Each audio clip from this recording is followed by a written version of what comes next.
She called me cold. Actually cold, like, I don't know if you even feel things cold. And honestly, I didn't even fight it. Because how do you explain that the silence wasn't emptiness? That it was actually the opposite of empty? I've been the quiet one my whole life. The one processing in the corner while everyone else is already 3 sentences into their opinion. And here's the thing nobody tells you: thinking deeply doesn't look like thinking. From the outside, it just looks like you're not there. My name's not important. What's important is that for 3 years, someone I love thought I didn't care. And I let her think it. We met at a mutual friend's birthday. She was mid-story, laughing, hands flying everywhere. I was just watching, taking it in. She caught me staring and said, "You're either really into the story or really bored." I said, "Neither. I'm just listening." She laughed like that was the weirdest answer in the world. Turns out, it kind of was, for her, at least. 3 months in, she said something that stuck with me: "I never know what you're thinking." I said, "I'm always thinking something." "That's not the same as telling me," she said. And she was right. It really, really wasn't. If you've ever been called cold for just needing a second to think, stick with me, because this gets a lot more interesting. Subscribe, I post one of these every week. Here's what was actually happening in my head during those silences, if anyone had bothered to ask. I wasn't bored. I wasn't distant. I was running the conversation 5 different directions before picking which one to say out loud. Say the wrong thing, and it sticks. Forever. So why not take the extra 2 seconds and get it right? Except 2 seconds, to someone waiting for a reaction, feels like an eternity. And silence, to a lot of people, reads as rejection. There's actual research on this. Quiet, reflective people get rated as less warm, less friendly, sometimes even less trustworthy, within seconds of meeting them. Not because they are any of those things. Just because our brains fill silence with the worst possible story, almost instantly. He didn't laugh, so he must think I'm stupid. She didn't answer right away, so she must not care. None of it's true. But it feels true.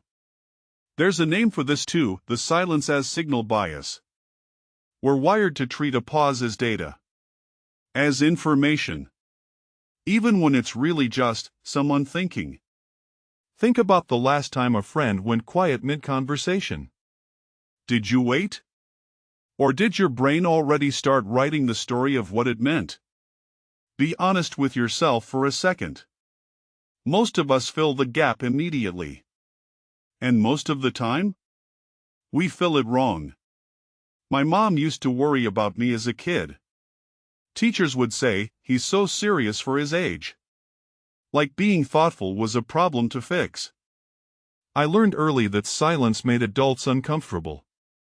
So I started performing, nodding faster, laughing on cue, faking the pace everyone else moved at. It worked, kind of. People stopped worrying.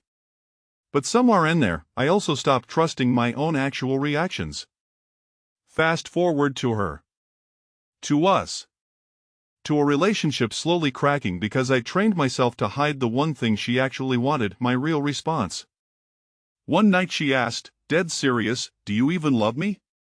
Because I genuinely can't always tell. And that question wrecked me. Not because the answer was no. God, no, it was the opposite. I just had never said it in a way she could actually feel. I sat there. Silent. Again. And watched her face fall, like the silence itself was the answer she'd been afraid of. That night I didn't sleep. I kept replaying her question, over and over: "Do you even love me?" Because I genuinely can't tell? The next morning I did something I'd literally never done. I wrote it all down. Every silence, every thought I'd swallowed instead of saying. Pages of it. Things like, "When you talked about your dad, I didn't know what to say, so I said nothing, but I wanted to hold you." When you cried after the interview, I sat there frozen, not because I didn't care, but because I was terrified of saying the wrong thing. I handed her the pages. My hands were actually shaking, which, if you know me, tells you exactly how big a deal this was. She read in silence for what felt like forever. Then she looked up, eyes wet, and said, "This is what was in there this whole time?" I nodded. I just didn't know how to say it out loud in the moment. So it stayed stuck. She said something I still think about constantly. I didn't need you to have the perfect words. I just needed to know something was happening in there. That one sentence changed everything for me. Not talk more. Not be different. Just let me see that you're actually in there. So we made a small, honestly kind of silly rule. When I go quiet, I just say one word, processing. That's it. Just processing. It sounds tiny. It is tiny. But it means she's not left guessing whether my silence is coldness or just me doing what I do. And on her end? She started asking instead of assuming. What's going on in your head right now? Simple. Direct. It changed the whole rhythm between us. Turns out most of our fights weren't actually about anything real. They were about the story she'd built in the silence, and the story I never corrected.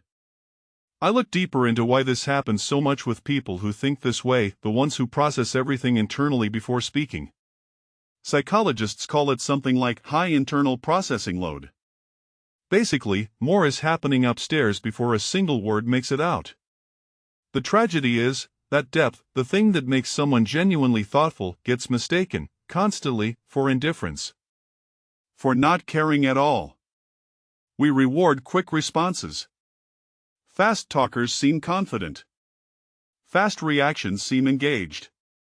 Meanwhile, the quiet ones are doing the actual thinking, and getting punished for the pause. It shows up at work too, not just at home. Meetings move at the speed of whoever talks fastest, not whoever's actually right. I've watched people say something half-formed with total confidence and get praised for it, while I was still one thought away from saying something that actually made sense. For years I thought that meant something was wrong with me. Like I was missing some social gear everyone else had. Turns out I wasn't missing anything. I just needed the people around me to know the pause wasn't a void, it was work happening, quietly. I used to think I had to fix myself, talk faster, react quicker, perform warmth on command. Turns out I just needed one honest sentence and the right person to hear it. It's been 2 years since that night with the pages. We still use the word processing. It still works, every single time. Last week she got quiet during dinner. Really quiet. My old instinct screamed that something was wrong, that I'd done something. Instead, I just asked, "Hey, what's going on in there?" She smiled, like she'd been waiting for exactly that question, and said, "Just thinking about how far we've come." If you've ever been the quiet one in misread, misunderstood, called cold when you were actually just careful, I need you to hear this. Your silence was never nothing. It was never empty. It was always full of something you just hadn't found the words for yet. And maybe the people who love you don't need the perfect sentence. Maybe they just need one word. A door. A little proof that you're in there. So, what's your word going to be?